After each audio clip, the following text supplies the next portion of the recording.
Hello guys, meron nga po pala kaming dumating na order. Ito nga po yung gustong-gusto namin. Dahil nga meron po kami dito mga pusa na mahilig mangalkal ng mga pagkain. Kaya naisipan nga namin po itong orderin. Kasi nga maganda nga po ito. Lalo na kung meron po tayong mga alagang pusa na nandito sa bahay na kasama natin. At lagi nilang pinakakialaman yung pagkain natin. Kaya sakto-sakto nga to sa amin. Napakaganda nito pag na-assemble na. Ang problema nga lang natin dito guys, nahihirapan ako tong ikabit ko. Paano to? Ang hirap ikabit nito guys. Kaya katitan nyo ako dito, parang namumroblema ako.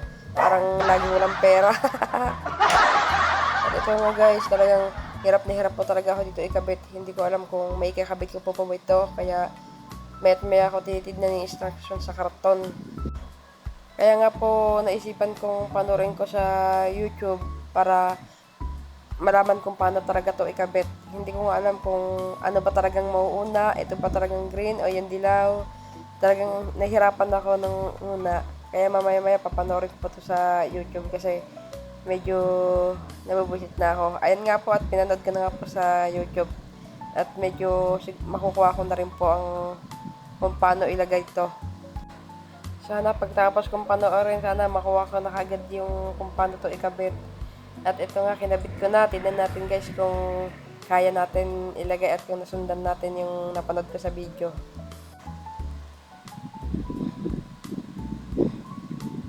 Ayan na guys, napanood ko na pero hindi ko pa rin talaga siya makuha. Talagang ang hirap talaga. Hindi ko alam kung saan ko ilalagay.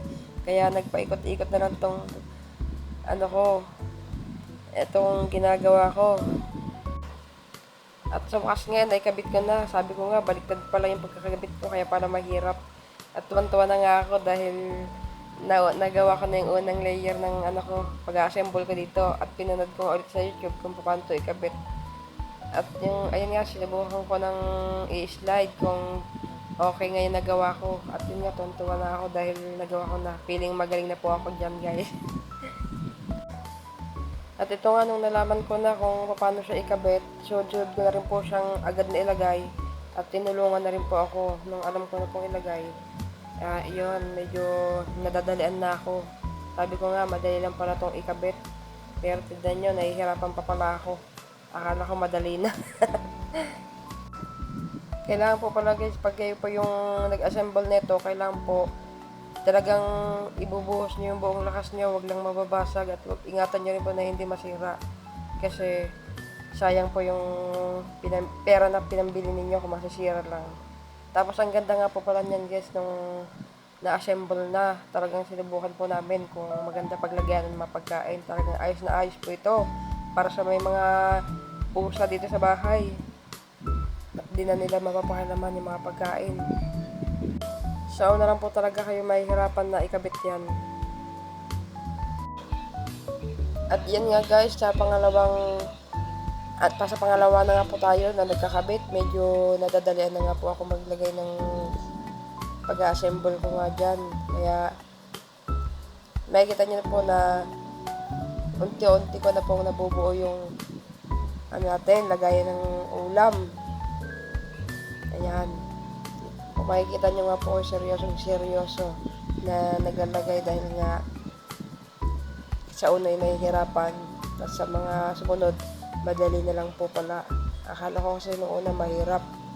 Pangatlo na tayo, malapit na nating mabuo to guys. Kaya antayin nyo na lang po at panoorin nyo po hanggang dulo. Makikita nyo po kung gaano po ito kaganda. Ako excited na rin po ako na mabuo para makita na po namin kung gaano po siya kaganda. At saka napakatibay nito. Hindi po siya basta-bastang nasisira. At pagka-slide mo siya yung maganda. Fast forward na po tayo guys para makita na natin yung kabuuhan po niya. At sa wakas malapit na, ang saya na nga namin nang matatapos na namin. At tinulungan pa nga niya sa dulo. Sabi ko nga, bakit pa niya tinulungan? Patapos naman na ako.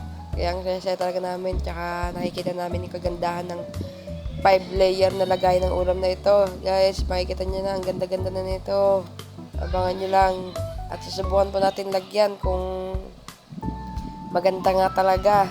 At ipapatunayan ko po sa inyo na maganda talaga to. At yun nga, sinubukan na namin. O, di ba? Ang ganda. Ano pang inaantay nyo? Order na po kayo. At maganda po talaga to sa bahay, lalo na kung may matira kayong ulam, dyan nyo po ilalagay. Yan nga po, maraming salamat po at huwag nyo po kalimutan i-subscribe.